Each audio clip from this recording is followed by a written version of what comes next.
Welcome to Damshow TV Unit Vision Technology. Ese ni gute waha umutekano telefone yawe?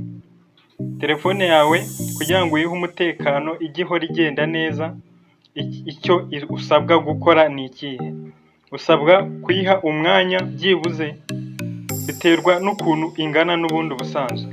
Mu gihe ifite giga 32 bisaba ko ufite giga imwe iri free, noneho mu gihe uri munsi yaho bisaba 500. Hano mbere na mbere ushaka Play Store. Play Store igufasha ugakanda turatunuza my apps and games. Hano niho wapudetingira app zawe. Bisaba kuzapudetinga kugira ngo ujye ujyana n'ibigezweho, kandi ibigezweho n'ubundi nabyo bikora neza, bakaguha update zitandukanye. Hano ukoresha app zawe outdated akenshi bituma telefone igenda gake. Noneho ubundi buryo ahantu ujya muri setting, hano tuba dushakamo iki byose kugira ngo ubone umutekano, nuko uba ufite ibintu byose biri updated atari outdated. Ujya kenshi ibintu byinshi biri outdated nibyo baba barageragejeho guhakinga, ariko wibira updated kugira ngo guhakinge biragorana. Kanda kuri system update ukajya online update, hano ucekinga update, cyangwa yaba yatangiye kugira ugakanda resume. Hano checking update bakwereka ko zihari, ugakanda download ugakomeza. Hano download nayipozinze kugira ngo ikomeze, ndayiresuminga maze ikomeze kudownloading. Hano rero ikigufasha kugira ngo uyinstall kuidownloadinga nari bisaba kuba ufite umuriro uri hejuru ya 50%. Hano ngiye mfitemo 29. Ugira ngo uyupdate winstallemo bisaba kuba uri hejuru ya 50%. Nubwo ndi munsi ariko biransaba kubanza kwicaginga ninjya kwinstallamo birangije kwidownloading. Rero na hariya muri Play Store wapudetinga app zose zirimo kugira ngo telefone yawe igende neza, ijyane n'ibigezweho. Kandi hariya muri Play Store ntago wakinstallamo app udafite umwanya uhagije, kwa kundi uba ufite nka telefone yaratangiye kukwereka umutuku, icyo gihe ntago hano wa downloadingamo bikunda. Ni kwa kundi bidepende kubwira ngo not enough space. Nanone ni iki gitera nk'aha ngaha kudependinga. Nk'aha ngaha tugiye muri settings za Play Store, hari uburyo bwinshi butandukanye bwo kwapudetinga.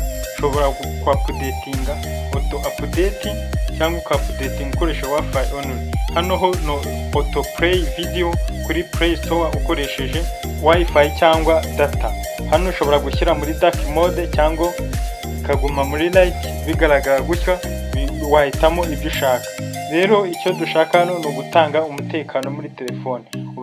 Ubanza kwapudetinga, noneho twagiye hano narangije kugira kudownloadinga ya system update. Downloadinga system n'ubundi nibisanzwe ujya muri setting nk'ibisanzwe.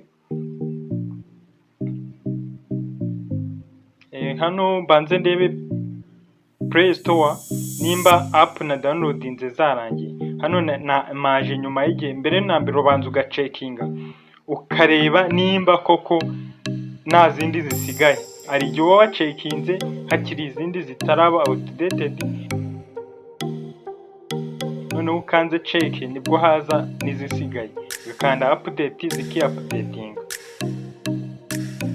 Ngarutse inyuma hano narangije kudownloadinga system yanjye, njya muri setting ibisanzwe, njya muri system update online update ngakomeza. Urabona yarangiye, ariko bari kumbwira ngo battery iri low.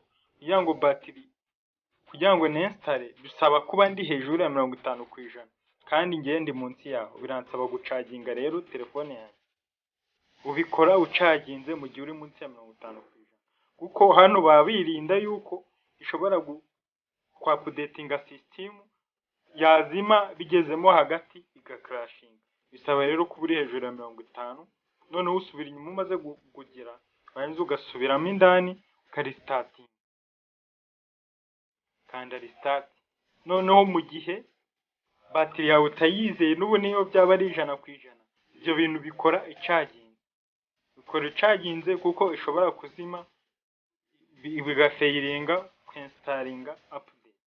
Rero hano itangira gucekinga update kugira ngo yinstall, ibikora nka extraction. Hano irangije hano yujuje 100% ita yiristatinga ubundi kaboneraho kwinstall. Rero umuriro wari muke ikiristatinga kwaka bikanga kubera izimye, urumva bitera ikibazo. Rero bisaba kubikora ufite umuriro hejuru ya 50% cyangwa ukabikora ucaginze telefone yawe. Noneho hano itangiramo kwinstalla ya update, tangira kwinstallamo, urategereza kugeza kano kuzuye, nturambirwe. Hano ngerageza kwihutisha, ariko nyine hano urategereza paka irangije kwinstalla. Abakanda subscribe mwayikanda, like, share, mugasharinga n'inshuti zikabasha kubimenya kugira ngo zigire telefone ifite umutekano usesuye ndetse zijyanye n'ibigezweho. Birangije kwinstalla yaka bimwe bisanzwe n'ubundi igakomeza. Ushyiramo password. Ino password aruyizi. No password ishyirwamo mu gihe uri gushyiramo ya indi isanzwe n'ubundi yo muri screen. Ino password akenshi igerageza kongera umutekano wa telefone yawe aho wayishyizemo, mu gihe iri bootinze ikakugeza hari ukabanza ugashyiramo password kugira ngo ukomeze. Ikomeza n'ubundi za gahunda zindi zitandukanye zo kwaka, ariko ubusanzwe yaka direct itigera aho gushyiramo ya password isanzwe. Urabona ngaha yaramaze kwaka, ariko iracyakomeza gufinishinga update. Iba yarangije kwa updating ariko irimo gukora finissage, biri gusoza. Noneho ugakoramo password, tukajya gucekinga koko nimba byose byagenze neza ibyo twakoraga. Hano tujya, urabona ko iri gufinishinga system update. Witaguhaye message hano ko yabaye updated karangije kuzura, ubwo byanze bikunze ntago ariko byageze hano byanagize iba yabaye updated. Ariko hano ngiye kukwereka aka message yohereza kagaragaza koko nimba system yawe yabaye update. Abantu izi downloadinga system bakabyihoreraho nta kwa updatinga naki, ibyo bintu ntago aba ari byiza cyane. Bisaba nyine kuya updatinga kugira ngo telefone yawe igende ijyane n'ibigezweho, birinde gukarashinga cyangwa kugenda gake, kandi ukajya ubasha gusigamo umwanya uhagije uburyo telefone yawe idasigara ari umutuku. Kanda online update no gucekinga turebe, kanda no check update rebe ko nta zindi update zihari ziregistara.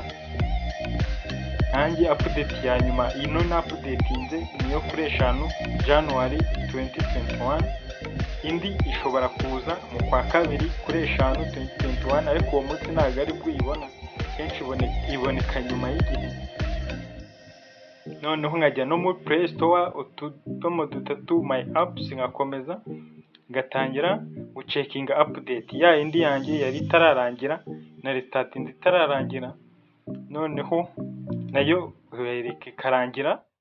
Abona yageze kuri 89 n'ubundi kwa updating hano bisanzwe iri downloadinga mbere na mbere ikiinstalla direct, ntago bisaba ngo uinstalle weho ubwawe.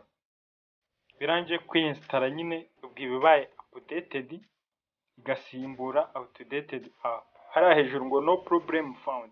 Usayininze hariya wigaragaje ari gihe igaragaza app ifitemo ikibazo, ishobora gutera ikibazo ikagusaba kuinstall, kuyikuramo muri telefone yawe, uninstall. Hano nibyo wakora mu gihe scaninze hariya ikabona hari ikibazo. Hano urabona ko no problem found, nta kibazo kirimo.